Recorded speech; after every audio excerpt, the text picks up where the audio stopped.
마가복음 5장 21절부터 43절까지 돌아가면서 한 절씩 읽겠습니다. 예수께서 배를 타시고 다시 맞은편으로 건너가시니 큰 무리가 그에게로 모이거늘 이에 바닷가에 계시더니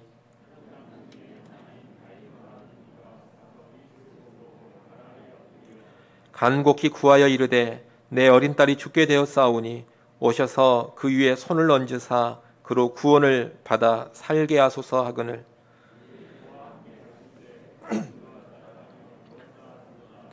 열두 해를 혈루증으로 알아온 한 여자가 있어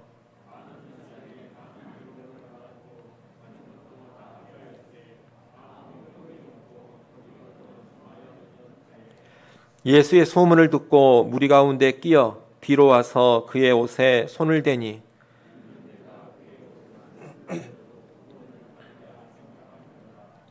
이에 그의 혈루 근원이 곧 마름에 병이 나온 줄을 몸에 깨달으니라.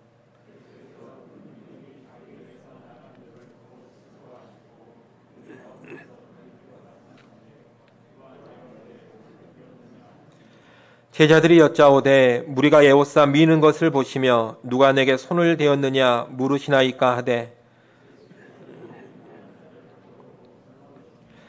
여자가 자기에게 이루어진 일을 알고 두려워하여 떨며 와서 그 앞에 엎드려 모든 사실을 여쭈니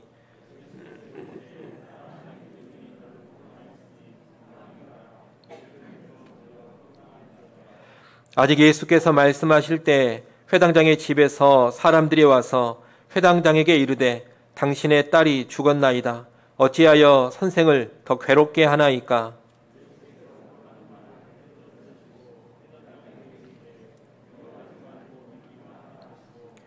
베드로와 야고보의 형제 요한 외에 아무도 따라옴을 허락하지 아니하시고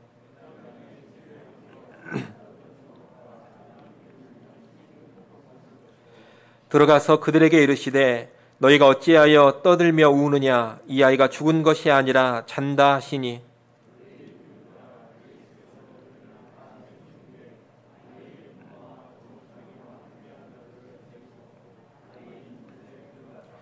그 아이의 손을 잡고 이르시되 달리다 굼 하시니 번역하면 곧 내가 내게 말하노니 소녀야 일어나라 하심이라.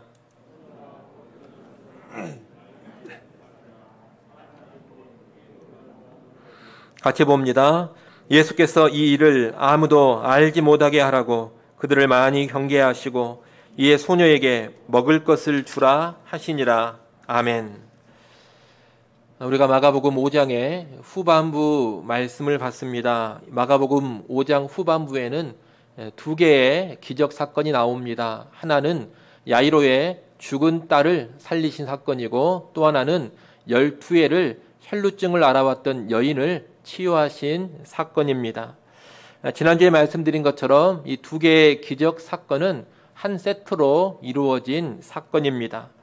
지난주에는 혈루증에 걸린 여인이 치유되는 그 사건을 보면서 여인의 믿음을 우리가 주목해서 봤습니다. 오늘은 야이로의 딸을 살리신 사건을 보려고 하는데 이 사건 역시 예수님에 대한 믿음이 핵심입니다. 오늘 본문에 이 회당장 야이로를 보면 믿음이 있습니다. 오늘 본문 22절, 23절에 보면 그는 예수님께 나와서 예수님의 발 아래에 엎드려 어린 딸을 치료해 주시기를 구하고 있습니다. 일단 회당장인 야이로가 예수님께 왔다는 것이 놀랍습니다. 왜냐하면 당시 회당장이라고 하면 종교 지도자급의 사람이기 때문입니다. 회당장이란 각 마을에 있는 회당을 관리하고 책임지는 사람입니다. 이런 회당자는 그 마을에서 나이도 지긋하고 종교적으로 존경받는 그런 사람이 되는 겁니다. 야이로는 바로 그런 위치의 사람이었다는 겁니다. 나이도 지긋하고 그 지역에서 존경받는 종교 지도자였습니다. 그런데 그런 위치의 사람이 지금 예수님께 나와서 구하고 있습니다. 간구하는 것도 그냥 간구하지 않습니다. 예수님의 발 아래에 엎드려서 간구했다 그럽니다. 이것은 회당장 야이로가 자기의 자존심을 철저히 내려놓고 있음을 보여주는 것입니다. 더욱이 이 당시에 예수님은 회당에서 말씀을 가르치는 서기관과 바리새인 같은 종교 지도자들과 적대적인 관계 가운데 있었습니다. 여러분 기억나실지 모르겠습니다만 마가복음 2장, 3장에 보면 예수님과 종교 지도자들 사이에 갈등이 쭉 나옵니다. 우리가 그 갈등을 5개로 살펴봤습니다. 그런데 예수님과 종교 지도자들 사이에 그 갈등의 결론이 어떻게 나느냐? 종교 지도자들이 예수님을 죽이려고 음모를 꾸미는 것으로 결론이 납니다. 그러니 당시에 종교 지도자들과 예수님은 아주 적대적인 관계였음을 우리가 알 수 있습니다. 이런 상황에서 종교 지도자에 해당되는 이 야이로가 예수님께 와서 그분 앞에 엎드려 간청하는 것은 결코 쉬운 일이 아닙니다. 이것은 자기의 종교적인 성향을 다 내려놓는 일입니다. 나아가서 주변 동료들의 비방도 감수해야 하는 일입니다. 회당장 야이로가 예수님께 나가서 구했다, 예수님께 간청했다, 이런 소문이 퍼지면 동료 집단인 종교 지도자들이 야이로를 좋게 볼 리가 없습니다. 외면당하고 따돌림 당할 수도 있는 일인 겁니다. 하지만 야이로는 그런 모든 부담감을 다 떨쳐버리고 자기의 자존심도 자기의 종교적인 성향도 내려놓고 예수님께 와서 그분의 발 아래 엎드려서 구했던 겁니다. 또 23절에 보면 야이로는 간곡히 구하였다 그럽니다. 간곡히 구했다라는 말은 열정적으로 구했다, 간절히 구했다, 그런 의미입니다. 야이로에게는 또한 어떤 믿음이 있었느냐? 예수님이 오셔서 자기 딸에게 손만 얹어주시면 자기 딸이 나으리라, 이런 믿음도 가지고 있었습니다. 한마디로 예수님의 능력에 대한 분명한 확신을 가지고 있었다는 겁니다. 여러분, 이렇게 자기의 자존심이나 자기의 종교적인 성향을 다 내려놓는 믿음, 주변 동료들의 비방과 손가락질도 감수해내는 믿음, 간절히 구하는 믿음, 예수님이 손만 얹어주시면 얼마든지 능력이 나타나리라고 믿는 믿음, 이런 믿음이 바로 야이로가 가졌던 믿음입니다. 그런데 이 믿음은 우리가 지난주에 봤던 혈루증을 앓은 여인과 아주 유사합니다.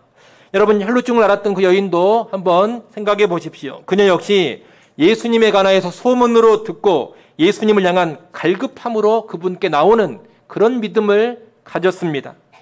그녀는 혈루증으로 인해서 부정한 여인이었기 때문에 사람들이 모여있는 곳으로 가면 안 됩니다. 사람들에게 함부로 접근했다가는 돌팔매질을 당할 수도 있습니다. 하지만 이 여인은 그런 부담감을 다 떨쳐내고 예수님께 나아오는 믿음을 가졌습니다.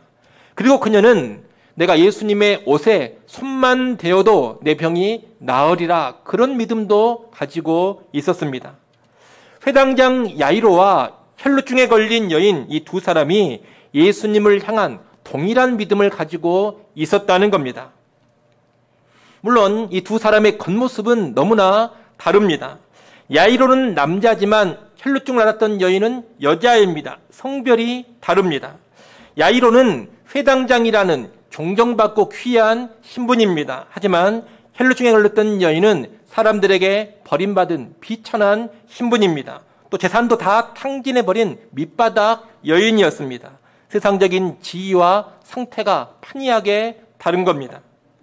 또 야이로는 예수님 앞에 직접 나와서 간청을 하고 있지만 혈루증에 걸린 이 여인은 예수님 앞에 감히 나오지도 못합니다. 그저 예수님 뒤로 가서 몰래 옷자락만 만지고 돌아가려고 했습니다.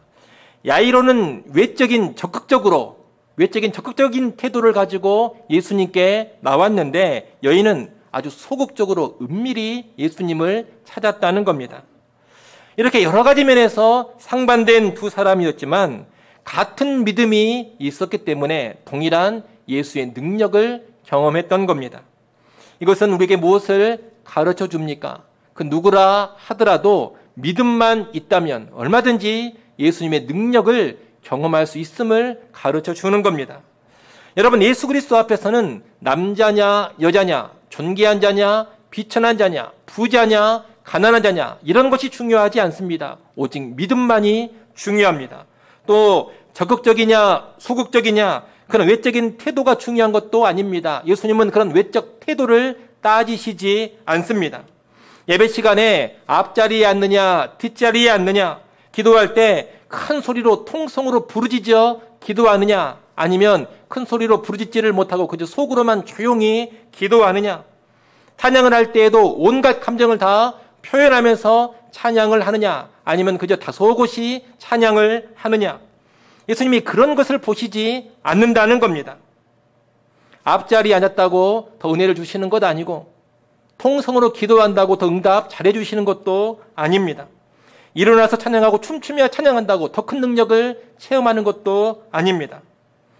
그런 것이 중요한 것이 아니라 믿음이 중요합니다. 예수님은 믿음을 보시면서 믿음이 있는 자에게 그분의 능력, 그분의 은혜를 베풀어 주시는 겁니다.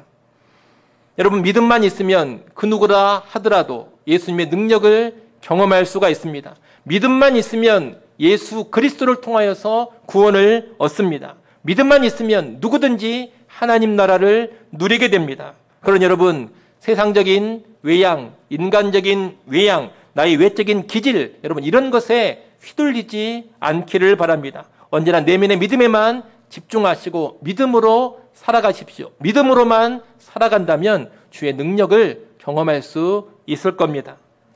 특별히 이런 믿음으로 살아갈 때 흔들리지 않는 믿음, 불변의 믿음으로 살아야 함을 우리가 꼭 알아야 되겠습니다. 처음에 이 회당장 야이로가 예수님께 와서 도움을 요청했을 때 그의 딸은 위태롭기는 했지만 아직 죽지는 않았습니다. 그런데 야이로의 집으로 가는 도중에 혈루증 걸린 여인을 만나게 되고 그녀가 치유받는 사건이 벌어집니다. 또 그녀를 찾은 그녀에게서 자초지종의 설명을 듣고 그랬습니다. 이런 가운데 시간이 지체된 겁니다. 아마 이렇게 시간이 지체되었을 때 야이로의 마음이 타들어갔을 겁니다. 한시라도 빨리 우리 집에 가서 딸을 만나 딸에게 손을 얹어 주셔야 되는데 이렇게 지체되다가 딸이 잘못되지는 않을까. 여러분 그런 생각하면서 속이 타들어가지 않았겠습니까? 야이로의 집에서도 빨리 예수님을 모시고 와서 이 딸을 고쳐야 되는데 왜 이렇게 예수님이 오시지 않는가? 왜 이렇게 시간이 지체되는가? 그러지 않았겠습니까? 그런데 정말 그 와중에 야이로의 딸이 죽어버렸습니다. 야이로의 집에서 사람들이 와서 야이로에게 당신의 딸이 이미 죽었다 이렇게 소식을 알려줍니다. 병든 딸을 고쳐달라고 간곡히 청해서 집으로 가고 있었는데 그 딸이 이미 죽어버렸다는 그런 전가를 듣게 된 겁니다. 이 딸의 죽음은 완전한 절망을 의미할 수 있습니다. 예수님이 오시기만 하면 병을 고칠 수 있다고 생각을 했는데 이제 그 딸이 죽어버렸습니다. 죽어버렸으니 소망이 다 사라져버린 겁니다. 그래서 회당장의 집에서 딸의 죽음 소식을 전하러 온 사람들은 뭐라고 이야기를 했느냐? 예수 선생님을 더 괴롭게 하지 마십시오. 이렇게 이야기를 했습니다. 이미 딸이 죽어버렸으니 예수님이 집에 와봤자 헛수고라는 겁니다. 그런데 예수님께서는 이 말을 듣고서 뭐라고 하십니까? 여러분 36절 말씀을 한번 보십시오. 36절 말씀 우리 같이 한번 읽어보겠습니다. 함께 읽습니다. 예수께서 그 하는 말을 곁에서 들으시고 회당장에게 이르시되 두려워하지 말고 믿기만 하라 하시고 아멘. 여러분 딸이 죽어버린 것은 인간적으로 모든 가능성이 다 사라져버린 상황입니다. 이 회당장 야이로에게 있어서는 절대로 일어나서는 안 되는 일이었습니다. 아마 야이로 생각에 내 생애에 결코 일어나지 않았어야 될 일, 그 일이 뭐냐 물어본다면 딸이 죽는 일이었을 겁니다. 그런데 절대로 일어나지 않기를 원했던 그 일이 그에게 벌어진 겁니다. 이런 상황에서 깊은 절망과 두려움이 야이로를 사로잡을 수 있습니다. 그런데 예수님은 뭐라고 하십니까? 두려워하지 말고 믿기만 하라고 하십니다. 이 상황에 짓눌리지 말고 나를 계속 믿으라는 겁니다. 그러고서는 많은 무리가 따라오는 것을 더 이상 허락하지 않으시고 오직 베드로와 야고보와 요한 3명의 제자만 데리고 가십니다. 예수님께서 야이로의 집에 가보니 이 집이 이미 초상집 분위기입니다. 야이로가 회당장이라는 영향력 있는 신분의 사람이다 보니 많은 사람들이 몰려온 것 같습니다. 많은 사람들이 몰려와서 집안이 어수선했습니다. 그리고 어린 소녀의 죽음으로 인해서 사람들은 울며 통곡을 하고 있었습니다.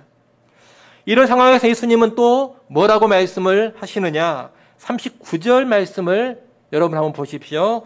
39절 말씀도 우리 같이 한번 읽어보겠습니다. 함께 읽습니다.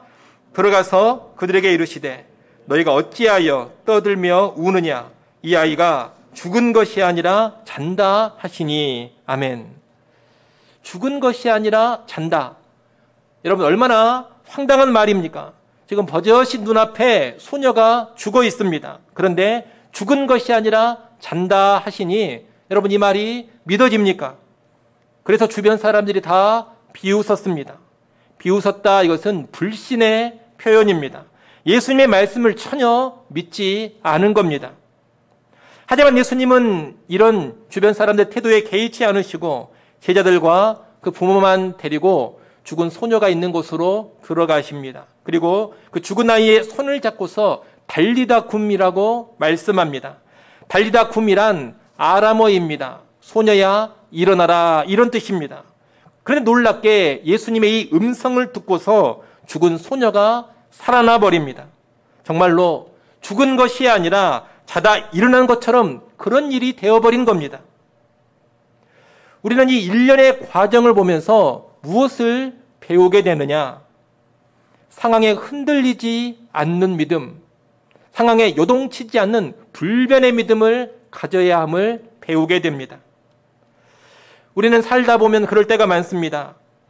인간적으로 봐서 그래도 가능성이 있어 보일 때에는 믿음이라는 것을 갖습니다.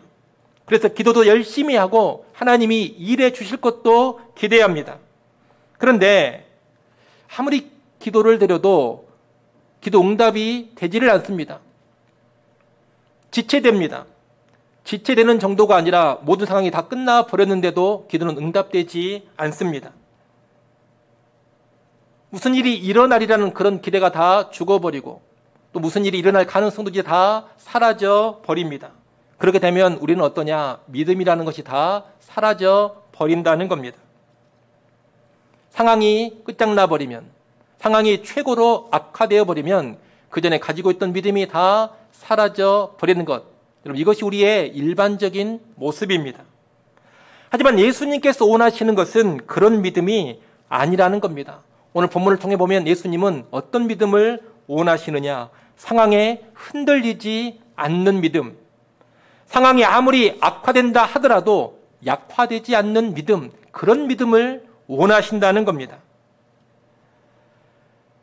여러분, 사실 하나님 앞에서는 이제 다 끝났다, 그런 상황이라는 게 없습니다. 우리 하나님은 무에서 유를 창조하신 분입니다. 우리 하나님은 없는 것을 있는 것 같이 부르시는 분입니다. 불가능을 가능케 하시는 분이요, 완전한 절망 속에서도 새로운 일을 행하시는 분입니다. 죽음 가운데서 부활의 역사를 일으키시는 분입니다. 이런 하나님의 일하심을 잘 보여주는 것이 아브라함과 사라가 아들 이삭을 낳은 일이 아닙니까? 하나님께서 불인 가운데 있던 아브라함과 사라에게 아들을 약속해 주셨습니다. 아브라함이 처음 이 약속을 받고서 어느 성까지는 자기의 인간적인 능력으로 아들을 낳을 가능성이 있었습니다. 적어도 이 아브라함이 80대 중반까지는 자기 생식 능력이 있었습니다. 그렇기 때문에 이런 생식의 가능성이 있었을 때에는 하나님의 약속에 대한 믿음을 좀 더 쉽게 가질 수 있었을 겁니다. 자기가 아이를 낳을 능력이 되니 아들을 주시리라는 그 하나님의 말씀, 하나님의 약속을 더 쉽게 믿을 수 있다는 겁니다. 하지만 아브라함에게 이런 생식 능력이 있을 때 약속대로 아들이 주어지지 않습니다. 그러다가 아브라함의 나이가 100살이 됩니다. 100살이 되었을 때는 아브라함의 생식 능력이 다 사라져 버렸습니다. 인간적인 가능성이 다 없어진 겁니다. 아브라함만 그런 것이 아닙니다. 그때에는 아내 사라 역시 폐경이 되었습니다. 이 아브라함과 사라, 남편과 아내에게 생식 능력이 완전히 다 사라져 버렸다는 겁니다. 이런 상황에서 인간적으로 보자면 아들을 낳을 가능성은 제로입니다. 전혀 없습니다. 하지만 하나님이 그때 아브라함과 사라에게 아들을 주십니다. 인간적인 가능성이 전혀 없을 때 아들을 주시는 놀라운 기적을 일으켜 주셨다는 겁니다. 우리 하나님이 그렇게 일하시는 분입니다. 하나님이 그런 분이시기 때문에 우리는 상황에 요동치 않는 불변의 믿음으로 살아가야 한다는 겁니다. 여러분이 혹시라도 어느 선까지는 하나님을 향한 믿음을 가졌었는데 그 선을 넘어버리니 이제 믿음이 다 사라져버리지는 않았습니까? 어느 정도 인간적인 가능성이 있어 보일 때는 기도도 많이 드렸는데 이제 그 어떤 가능성도 내 눈에 보이지 않게 되니 기도의 끈을 놓아버리지는 않았습니까? 상황이 훨씬 더 악화되니 이제는 믿음이 다 사라져버리지는 않았습니까? 여러분, 그러지 않기를 바랍니다. 우리의 상황이 더 악화될 때 오늘 본문에서 예수님이 하신 두 말씀을 꼭 기억하시기 바랍니다. 예수님이 뭐라고 하셨습니까? 그분은 먼저 두려워하지 말고 믿기만 하라, 이렇게 말씀하셨습니다. 악화된 상황에 짓눌리지 말고 나를 향한 믿음을 변함없이 가지라는 말씀입니다. 야이로는 이 말씀을 듣고 예수님과 함께 집으로 갔습니다. 딸이 죽었다 이 말을 듣고 예수님 돌려보내지 않았다는 겁니다. 예수님, 됐습니다. 딸이 죽었다고 하네요. 이제 같이 가도 소용이 없겠습니다. 그러니 이제 돌아가십시오. 여러분, 야이로가 이러지 않았습니다. 두려워하지 말고 믿기만 하라, 이렇게 말씀하신 예수님을 붙잡고 계속해서 예수님과 함께 갔다는 겁니다. 오늘 우리도 그래야 됩니다. 때로 우리의 형편과 상황은 더 악화되곤 합니다. 더 절망스러워지기도 합니다. 우리 눈에 보이던 일말의 가능성까지 다 사라져 버리기도 합니다. 절대로 일어나지 않았으면 했던 일이 실제로 일어나 버리기도 합니다. 그때 예수님은 우리를 향해서 동일한 말씀을 하시는 겁니다. 두려워하지 말고 믿기만 하라. 상황에 짓눌리지 말고 계속해서 나를 믿어라, 이렇게 말씀을 하시는 겁니다. 그분은 악화된 상황 속에 있는 우리를 향해서 절망에 빠지지 말고 믿기만 하라. 이제 다 끝났다고 생각하지 말고 믿기만 하라. 나는 다 망해버렸다, 나는 끝장났다, 그렇게 생각하지 말고 믿기만 하라, 이렇게 말씀하십니다. 우리는 그 말씀을 듣고 변함없이 예수 그리스도를 신뢰하고 그분을 붙잡고 가야 할 길을 가야 하는 겁니다. 예수님이 악화된 상황 가운데 하신 또 하나의 말씀이 있습니다. 그것은 죽은 것이 아니라 잔다라는 말씀입니다. 죽은 것이 아니라 잔다, 이 말을 듣고 사람들이 다 비웃었습니다. 사실 어이없어 보이는 말입니다. 하지만 여러분, 결론은 어떻게 됐습니까? 예수님의 그 말씀대로 되었습니다. 정말 잠들었다 깨어난 것처럼 소녀가 다시 살아났습니다. 사람들은 비웃었지만 비웃은 그 말씀대로 됐다는 겁니다. 여러분, 예수님은 능력이 있습니다. 아무리 약화된 상황이라 하더라도 회복시킬 능력이 있습니다. 그분은 생명의 주가 되시기 때문에 죽음도 다시 살릴 능력을 가지고 계십니다. 그래서 사람들이 볼 때는 죽었다 이렇게 말해도 예수님은 자고 있는 것이다라고 말할 수가 있는 겁니다. 우리가 살다 보면 주변 사람들의 말과 예수님의 말씀이 전혀 다른 경우가 있습니다. 상반된 경우가 많습니다. 사람들의 말과 예수님 말씀이 이렇게 상반될 때 우리는 어떤 선택을 해야 합니다. 예수님 말씀을 비웃든가 아니면 예수님 말씀을 그대로 수용하든가, 이 둘 중에 하나를 선택해야 하는 겁니다.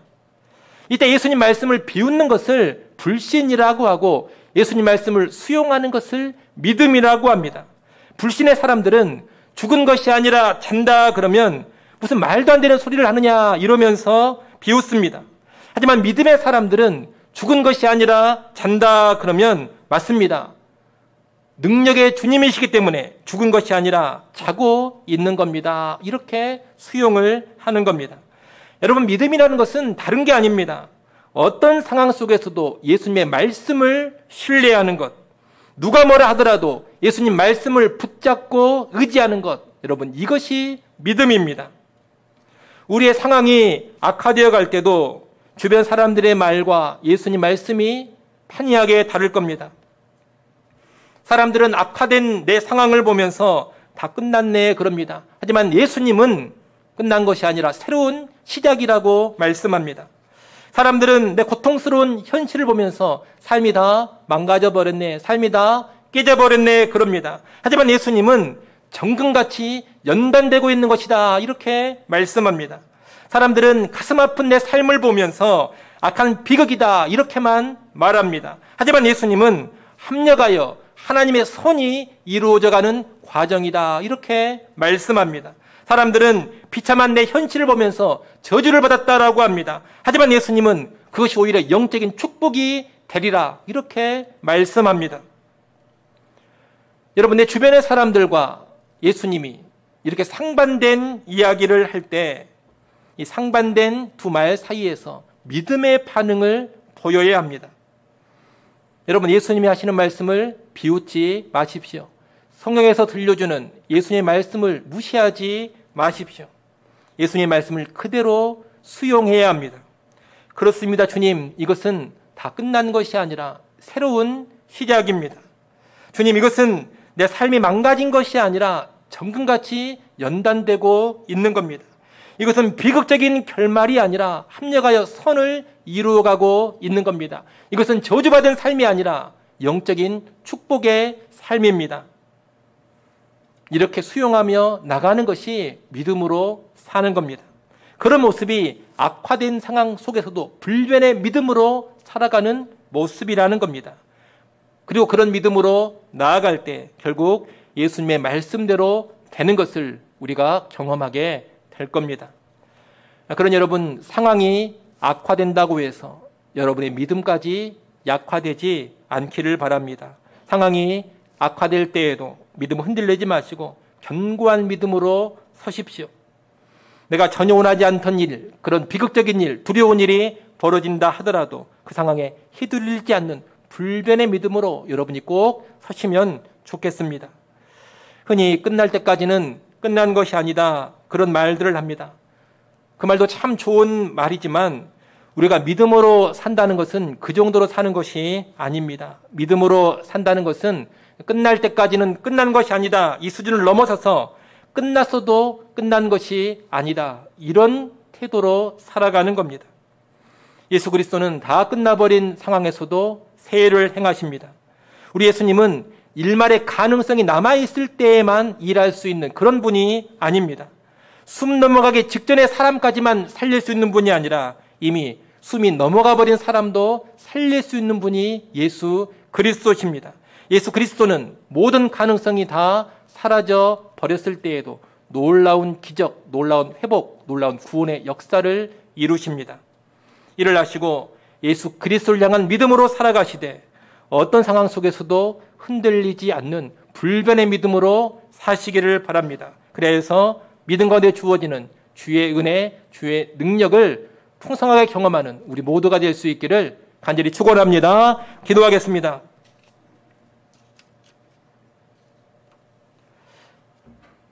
하나님 아버지, 오늘 우리가 믿음으로 살아가게 하여 주시옵소서. 세상적이고 인간적인 외양이 어떠하든지 그 누구라도 믿음만 있으면 예수의 능력, 예수의 은혜 누릴 수 있음을 알고 오직 믿음으로 서게 하여 주시옵소서. 예수 믿는 믿음으로 살아가되 특별히 상황이 악화되어 갈 때에도 흔들림 없는 믿음, 요동치 않는 믿음 갖게 하여 주시옵소서. 우리의 믿음이 심히 연약하고 우리의 믿음이 심히 부족합니다. 주여, 우리의 믿음 없음을 도와주시옵소서. 오직 믿음으로 살아서 모든 두려움을 떨치게 하시고 믿음으로 살아서 주의 능력, 주의 은혜 풍성히 누려가게 하여 주옵소서. 예수님의 이름으로 기도드리옵나이다. 아멘.